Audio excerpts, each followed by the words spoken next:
Bonjour à tous. Dans ce numéro de Marque-Page, je reçois un intellectuel, un apôtre du droit et surtout un passeur d'idées, un passeur de convictions. Geoffroy Julien Kouao, juriste, écrivain, analyste politique.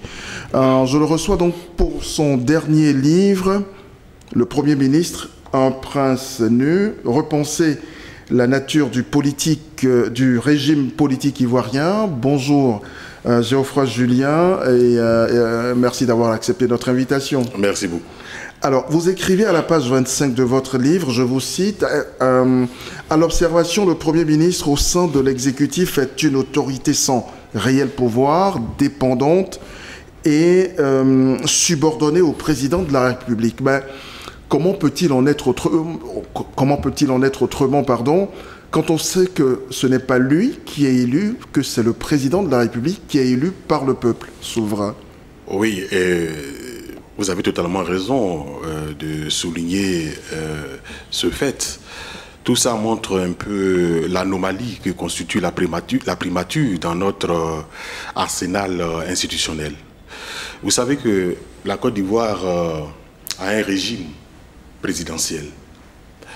Or, la primature est caractéristique du régime parlementaire. Dans un régime parlementaire, l'exécutif, chargé donc de diriger, a une présentation bicéphale. On a d'un côté le chef de l'État, ce peut être le président de la République si nous sommes dans une république, comme par exemple en Italie. Ce peut être le monarque, si nous sommes dans une monarchie, par exemple l'Angleterre. Ou même au Maroc. Très bien. À côté donc du chef de l'État, il y a le Premier ministre, chef du gouvernement, qui est le véritable chef de l'exécutif en ce qu'il conduit et détermine la politique nationale. Cette réalité par moi décrite n'est pas caractéristique du régime présidentiel. Dans le régime présidentiel, l'exécutif est monocéphale. Nous avons une seule tête, c'est-à-dire le chef de l'État, qui est en même temps président de la République et qui est en même temps chef du gouvernement. Alors, il est secondé par un vice-président qui fait office de substitut en cas de vacance du pouvoir. Et donc, en Côte d'Ivoire, régime présidentiel, nous ne devrions pas, en principe, avoir un Premier ministre. Donc vous trouvez que c'est une anomalie? C'est une anomalie, mais c'est une anomalie qui procède d'une conjoncture politique. En 1990, les exigences démocratiques, sous les injonctions des bailleurs de fonds et de la conférence de la Baule, demandent aux pays africains de démocratiser leur régime.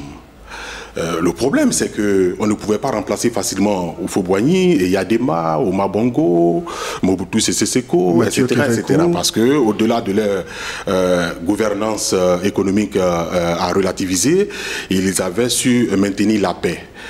Les institutions internationales vont trouver, n'est-ce pas, une solution médiane en leur proposant d'introduire dans leur régime des premiers ministres. Mais des premiers ministres qui sont issus du monde de la finance. Issus du monde de la finance. C'est ainsi qu'on aura Alassane Ouattara en Côte d'Ivoire, Joseph Kofigo au Togo, Nissoufou Soglo au Bénin, Casimir Yomba au Gabon, Jean-Paul Ngoupandé en Centrafrique, etc., etc.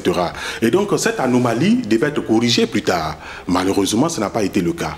Et donc nous sommes dans un régime présidentiel avec un exécutif bicéphale, un Premier ministre qui, à l'analyse, est un prince nu.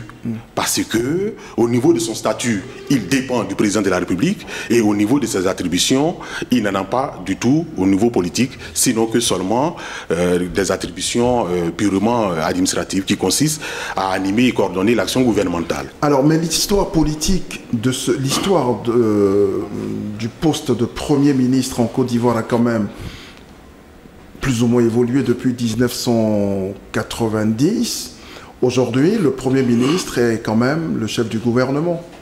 Oui, il a toujours été ainsi, sauf la révision de 98 qui a fait du président de la République le chef du gouvernement. Le Premier ministre a toujours été, au regard de la révision constitutionnelle de 1990, au regard de la Constitution de 2000 et de celle de novembre 2016, a toujours été le chef du gouvernement. Seulement, et c'est là le paradoxe, il est le chef du gouvernement, mais il n'est pas le chef de l'exécutif.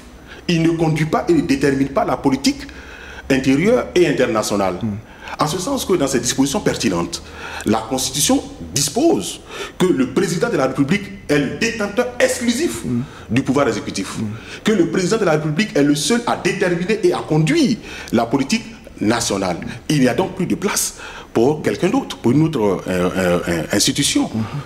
Alors, ce qu'il y a de très intéressant dans votre livre, c'est vrai que vous cultivez à merveille une sorte d'impertinence courtoise, c'est aussi le rappel historique.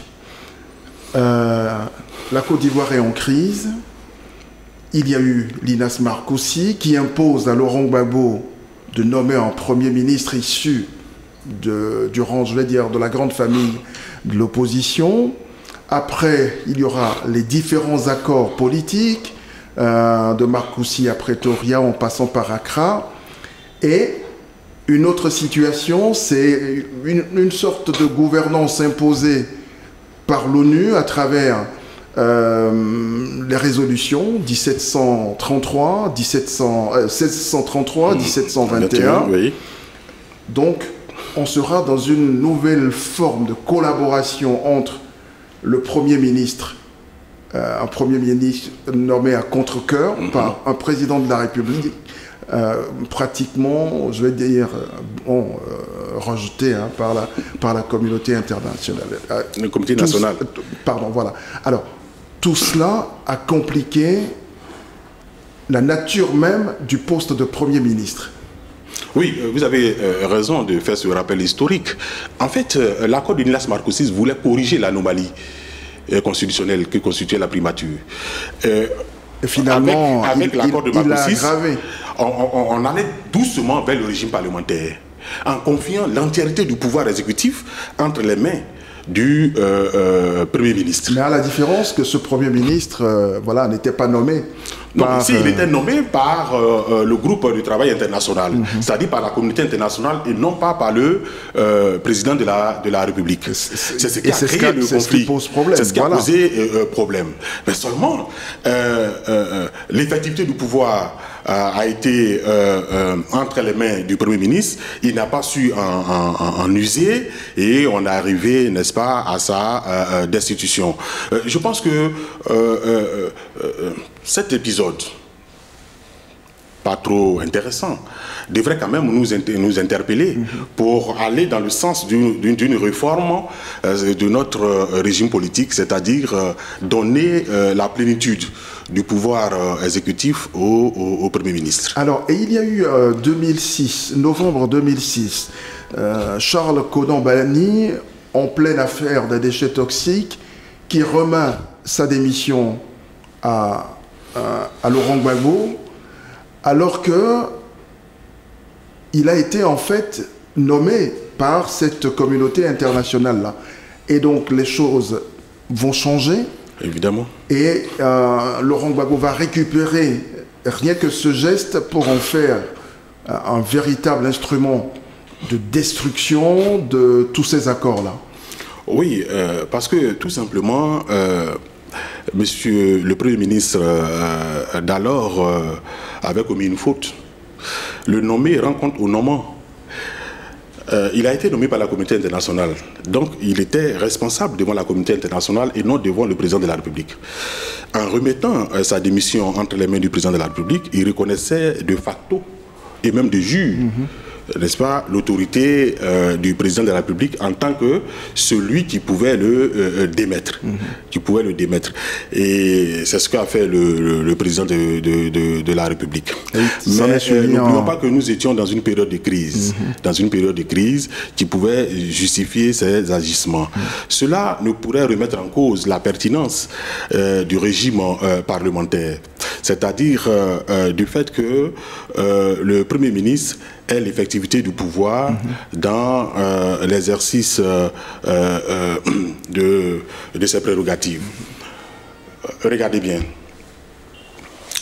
Le problème du régime présidentiel ivoirien, c'est que tout part du président et tout revient au président. Un petit problème entre éleveurs et cultivateurs à Bouna, tant que le président n'intervient pas, il n'y a pas de solution. Une grève des fonctionnaires, tant que le président n'intervient pas, il n'y a pas de solution. Alors que nous avons des autorités déconcentrées et décentralisées qui sont là. Mais pourquoi ces autorités-là n'arrivent pas à juguler les différentes crises? Parce que tout simplement, elles n'ont pas de pouvoir. Le pouvoir décrétal, le pouvoir réglementaire est détenu par le président de la République. Mais ça, c'est pas la faute au président de la République. On dirait que c'est la faute à la Constitution. Ben ouais. Oui, aux constituants ivoiriens, aux législateurs. C'est pourquoi, en tant qu'intellectuel, je fais des propositions pour rationaliser la gouvernance politique. Vous savez, Lord Acton affirmait que le pouvoir rend fou. Le pouvoir absolu rend absolument fou. Lorsque vous confiez le destin d'une nation, d'une société, entre les mains d'une seule personne, il se donne des attitudes jupitériennes. Bah, il a toujours été ainsi depuis Houphouët. Raison pour laquelle nous avons connu toutes ces crises. Vous voyez bien, le coup d'État, la crise de 2000, la rébellion, la crise post-électorale, parce que nous avons une seule personne qui peut décider. Il faut corriger cet état de fait.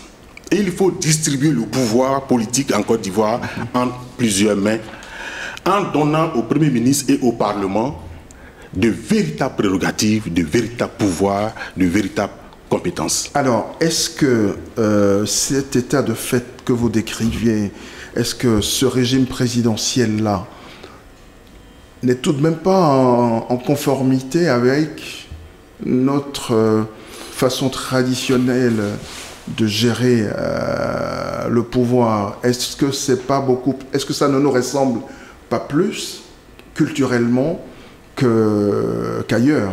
Non, je ne le pense pas. L'élite politique n'a pas d'attache réelle avec nos traditions. Toute notre élite politique a fait ses études en Occident, en Europe, n'est-ce pas? Et nous partons tous à l'école moderne, l'école française. Et donc, dans nos États traditionnels, dans nos sociétés traditionnelles, il n'y a pas de république. Il n'y a pas de république, n'est-ce pas? Donc, non, je pense que il faudrait que les intellectuels jouent leur rôle en mettant à la disposition de la classe politique des supports de réflexion. Il faudrait que les hommes politiques aussi acceptent d'être formés politiquement.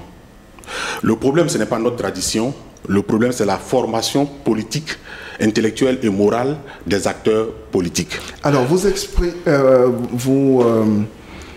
appréciez beaucoup l'expérience éthiopienne de la gestion oui, vous voyez, par exemple, en termes de régime politique. Mais ce que je n'ai pas compris en lisant votre livre, c'est à la page 85, vous écrivez « Le fédéralisme est une forme d'État qui participe énormément à la bonne gouvernance ». Et un peu plus loin, la Côte d'Ivoire devrait essayer cette forme d'organisation politique et administrative étatique. Qu'est-ce que vous voulez dire concrètement? Qu'on retourne, qu'on aille plutôt au fédéralisme? C'est aussi une piste de réflexion que j'explore. Je constate que la plupart des pays développés, ou les grands pays économiquement forts dans le monde, sont des fédérations, sur tous les continents.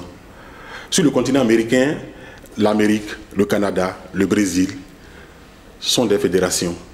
En Europe, la première puissance économique, l'Allemagne, est une fédération. En Asie, l'Inde, pays émergent est une fédération. En Afrique, les deux grosses puissances économiques de l'Afrique, le Nigeria et l'Afrique du Sud, sont des fédérations. Donc vous verrez bien une Côte d'Ivoire fédérale. Mais évidemment, pourquoi pas?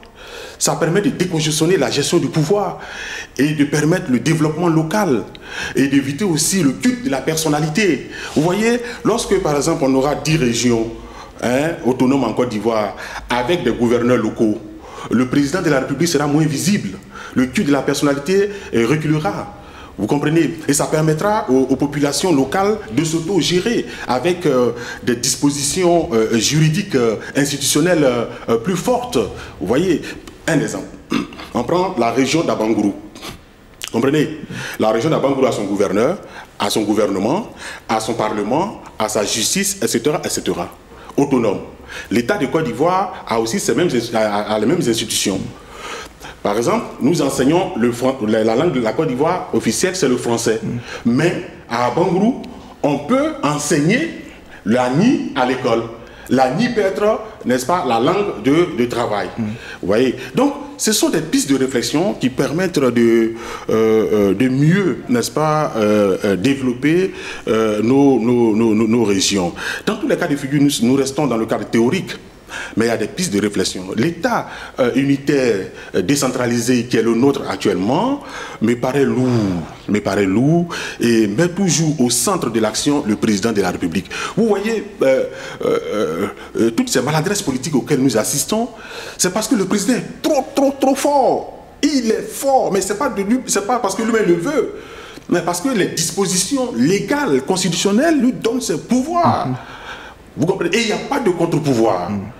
Il n'y a pas de contre-pouvoir. Je vous donne un exemple. Nous avons assisté à des inondations. Tout récemment. Plus d'une vingtaine de morts. Qui est responsable? On était dans un régime parlementaire. Le Parlement allait demander des explications au gouvernement. Et si le gouvernement ne donnait pas les explications correctes, le gouvernement démissionnait par le biais d'une motion de censure. Vous comprenez? Mais dans le cas actuel, qui va sanctionner qui? Personne. Mais il n'empêche que les élus, les députés ont le droit de soumettre des questions au gouvernement. Mais ça n'a aucune conséquence politique. Dès lors que ça n'a aucune conséquence politique, ça devient du folklore. Alors, moi j'aime bien la somme de questions, pour clôturer cet entretien, j'aime bien la somme de questions que vous soulevez à la fin de votre livre, quand vous écrivez contempler la Côte d'Ivoire d'aujourd'hui, c'est être confronté au doute. C'est une réflexion que vous menez, vous soulevez un certain nombre de questions très pertinentes pour la réflexion commune. Qu'est-ce qui jetterait ce doute-là aujourd'hui sur cet horizon 2020? Oui, vous savez, depuis près de 3 décennies, nous avons les mêmes acteurs politiques. Et nous avons le même résultat politique. Le conflit, la belligérance, les injures.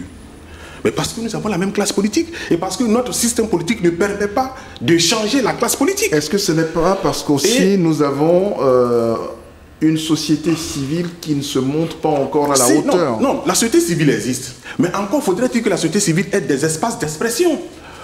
Or, regardez, la Côte d'Ivoire est l'un des rares pays au monde, je ne dis pas en Afrique, au monde, à ne pas avoir de télévision privée.